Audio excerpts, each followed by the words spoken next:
68 Republican congressmen decided to boycott Barack Obama's inauguration in 2009. It would be the issue, and it hasn't been that way in terms of the coverage of this. And by the way, just some stats on those 68 Democrats that will not be attending. 16 of them are from California. House Democrats skipping the inauguration are from 26 different states. 66% of those not attending are from states that Clinton won. I mean, it's interesting to watch this. You brought up the escalator moment, because I think that's something that we can all remember. I remember where I was at that moment, because Melania came down the escalator and looked fantastic. That's what struck me. I can say that as a woman. But 99.9% of people who watched that never thought we would see this day. One of the few is, I think, Melania herself, who said, oh no, she didn't want him to run because she thought he would win. And she knew how much it would change their lives. I saw that in an interview, which is interesting. For some of us, this is still very surreal, watching a plane with the United States of America on it, and Donald Trump sitting in it. You'll notice the difference here. This is not Donald Trump's private plane anymore. Right. This is a military plane that has landed at Joint Base Andrews, Washington, D.C. one day, almost 24 hours to the minute before Donald J. Trump will be sworn in as our 45th president. This is an amazing shot that we've got right here. You are looking at this plane landing live with the president-elect. We'll watch for him to walk out of that plane, but what a moment in history, Megan. Yeah, and his first dance is going to be to I Did It My Way by Frank Sinatra, and what a more fitting song I certainly couldn't come up with. Well, and you know what I will say, the real silver lining for me in all of this is the cleansing it's been for all the political strategists, especially in the Republican Party, and I could name a few, but I don't want to get in trouble on television, who really have no business running campaigns and working on campaigns anymore, just taking a bunch of money from vulnerable candidates and then blowing it and not being able to go anywhere. And those people, luckily, I doubt they will have a future or career in politics. And I like that it has been, like I said, cleansing is really the right word. A lot of people for a long time that I particularly thought were, you know, quite frankly, hacks. And I'm glad that they're not going to be working on campaigns and as you look anymore. At the countdown clock, Howie, less than 24 hours to go until the swearing in. Things that we know. Chief Justice John Roberts will be administering the oath tomorrow. As Mr. Trump will be resting his hand, as we now know, on two different Bibles. One he's had since childhood that his mother gave him, and the Lincoln Bible. But one thing we haven't talked about is that we know that there's going to be hundreds of thousands of people there at the inauguration, but there will be many protests happening as well. And it wouldn't be a Trump show if there weren't protesters and a march and all of that. I mean, Donald Trump, you know, people forget, ran against the Republican establishment as much as he did running against the Democrats. He had never been in politics before. I mean, we now are starting to take this for granted, but it's remarkable what he pulled off. And yet, at the same time, there are people who are not just in the Democratic Party who are having trouble coming to grips with the fact that he is going to be the president for the next 4 years. The door is open. We are all watching this together. You okay, Julie? The president-elect. You gave me some hope, because you mentioned My Way, and I'm thinking about the first couple lyrics, alas, the end is near, and so I face the final curtain. I'm not sure that's the message that Donald Trump wants to convey with his first dance, but, you know, the stairs have pulled up, and we will be watching for Donald Trump to be walking off that plane any moment now. Melissa. I think, you know, one of the things that strikes me about this is that is refreshing about it is that it is so different, and it does signal such change in the sense that all the polls were wrong. Somebody won who shouldn't have. Someone got in who didn't have any experience. And for me, as somebody who's watched as the process has become so sealed in those who have been there before, and if you don't know people and you don't have a campaign apparatus up and running, you have no chance, and there's no point in voting because the polls tell you the day before who's going to win. All of that was debunked in this election. And as somebody who's on the younger side, that's refreshing, because it makes you feel like you do have a voice. You should go vote. The polls that tell you the day before who's going to win aren't always right. The person who has the last name that's been in politics forever isn't always going to win.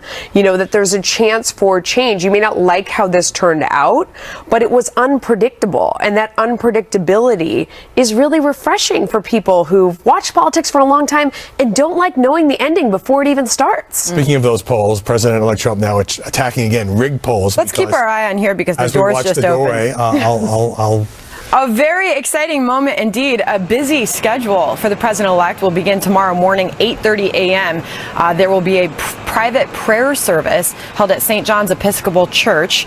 The president-elect and his family will attend that religious service, but he is gearing up for what is going to be a very exciting next 24 hours. Of course, he will be sworn in at noon tomorrow. This plane took off. This is a military plane carrying the president-elect and his family. Took off from LaGuardia Airport just a short time ago in the 11 o'clock Eastern Time hour. It is now landed in Washington at Joint Base Andrews, and we are watching for the president-elect to emerge any moment. There's Barron, right? Spokesman Sean Spicer indicating this morning that the president will give a philosophical speech. So right away you saw Barron exit the plane. Donald Trump Jr. has exited the plane with some of his children. Of course, he's got 5 children. There's his wife as well. Eric Trump seems to be following directly behind with his wife Laura. And there appears to be Ivanka Trump with her youngest baby that she had just last year in 2016. Of course, Jared Kushner, her husband, following directly behind. There is Tiffany, Donald Trump's youngest of his 4 children. And more continue to emerge. Is that Marion Barry Trump, his sister, who sits on, I believe, the 3rd Circuit Court of Appeals and is a federal judge and very well respected? I think that's who that is. And of course, we are waiting for the president-elect, Donald J. Trump, to emerge himself. But what a moment, 12:16 p.m. Eastern Time, and he has arrived just ahead of the big day, Inauguration Day, taking place tomorrow. You know, for all the buildup, as I watch the plane, United States of America, and he's about to come out, it really does sink in a way that it hasn't so far, that we're about to have a new president, unlike any president. As I sit next to Julie Roginski, a staunch Democrat, did you ever see the day? You know, it's not, well, for me, I did not have this reaction, I must admit, when George Bush became president. I certainly would not have had it, I believe, if John McCain had become president or Mitt Romney.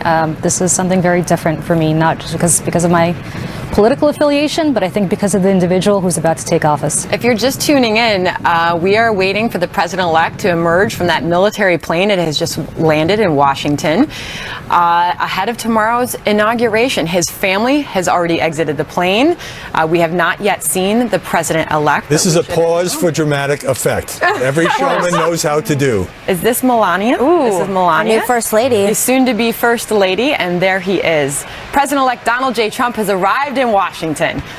Just one day ahead of its inauguration, you are looking at the soon-to-be 45th president of the United States. I mean, who just said it? I was 22 or 23 when Obama was elected, and it sounds naive, but I never thought it would end. I thought I would have to deal with Obama forever. And anyone other than Obama exiting that plane is a great morning for me right now. And he is receiving the formal military salute as he lands and walks down the stairs and arrives in Washington alongside his wife, Melania. And such a busy schedule will get underway. The first festivities begin tomorrow morning at 8:30 a.m. Eastern Time.